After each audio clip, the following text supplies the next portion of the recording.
सपा नेता आजम खान से मिलने वालों का सिलसिला लगातार जारी है। कुछ दिन पहले पूर्व विधायक इरफान सोलंकी ने उनसे मुलाकात की थी। अब कैराना की सपा सांसद इकरा हसन अपने भाई नाहिद हसन के साथ सपा नेता आजम खान से मुलाकात करने पहुंची, जहां उन्होंने करीब 1.5 घंटे तक उनसे चर्चा की। बाद में मीडिया से बात करते हुए उन्होंने इस मुलाकात को पारिवारिक मुलाकात बताया। उन्होंने कहा कि हमने उनकी तबीयत को जाना और पारिवारिक बातचीत की। उन्होंने कहा कि यह कोई सियासी मुलाकात नहीं थी। मुलाकात के दौरान इकरा हसन ने विधानसभा चुनाव पर खुलकर अपनी बात रखी। उन्होंने कहा कि आने वाला बिहार चुनाव देश की दिशा बदल सकता है और राजनीतिक परिदृश्य को एक नई रेखा देगा।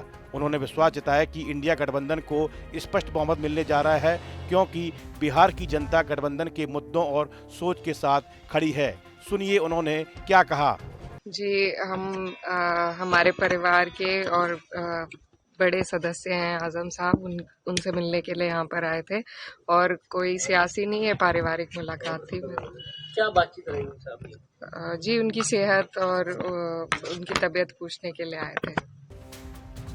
बिहार चुनाव पर पूछे गए सवाल के जवाब में कैराना की सपा सांसद इकरा हसन ने कहा कि पार्टी ने उन्हें वहां जाने की जिम्मेदारी दी है और वह जल्द ही वहां प्रचार के लिए जाएंगी। उन्होंने कहा कि इस बार इंडिया गठबंधन मजबूती से चुनाव लड़ेगा और जीत हासिल करेगा।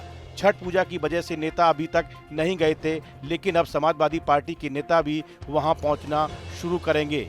इकरा हसन ने कहा कि पिछली बार जैसा भी नतीजा रहा हो, इस बार इंडिया गठबंधन को स्पष्ट बहुमत मिलेगा। उन्होंने कहा कि आज का समय गठबंधनों की राजनीति का है, चाहे बीजेपी हो या कोई और पार्टी, सबके साथ सहयोगी दल है। हमें पूरी उम्मीद है कि बिहार में इस बार हमारी सरकार बनेगी।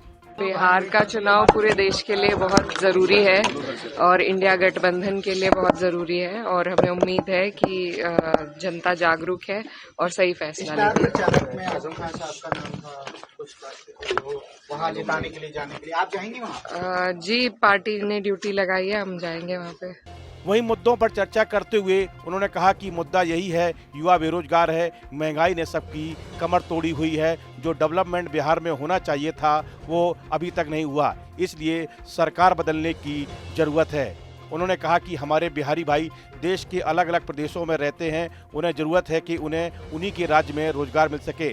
सांसद ने कहा कि समाजवादी पार्टी और इंडिया गठबंधन बिहार में रोजगार और स्थानीय विकास और वास्तविक तरक्की को केंद्र में रखकर चुनाव लड़ रहे हैं। उन्होंने भरोसा जताया कि अगर गठबंधन को जीत मिलती है तो बिहार में नई दिशा और तेजी से विकास की शुरुआत होगी। उन्होंने कहा कि बिहार के युवाओं को रोजगार और शिक्षा के बेहतर अवसर मिलेंगे, जो वर्तमान समय की सबसे बड़ी जरूरत है। इससे पहले 29 अक्टूबर को रामपुर में सपा नेता आजम खान से मुलाकात करने के लिए कानपुर की सीसामऊ विधानसभा सीट से पूर्व विधायक इरफान सोलंकी अपनी विधायक पत्नी नसीम सोलंकी के साथ उनके आवास पर पहुंचे थे।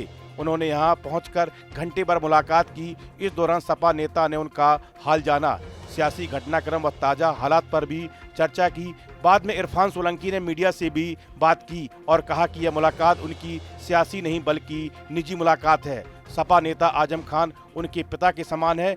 उन्होंने कहा कि उनके खिलाफ भी मुकदमे दर्ज हैं, वह भी जेल में रहे थे। सपा नेता पर दर्ज मुकदमे सियासी मुकदमे हैं। उन्होंने कहा कि यह जो भी हो रहा है यह जनता सब जानती है, जनता सही समय आने पर अपना जवाब देगी। इस वीडियो में फिलहाल इतना ही। आप बने रहिए न्यूज नेशन के डिजिटल प्लेटफॉर्म के साथ। जहां भक्ति है हर शब्द में, कथाओं में छुपे हैं दिव्य रहस्य और ज्योतिष देता है जीवन को दिशा। धर्म से जुड़ी हर बातों को जानने के लिए हमारे चैनल स्तुति को सब्सक्राइब करें। चैनल पर जाने के लिए इस लिंक पर क्लिक करें।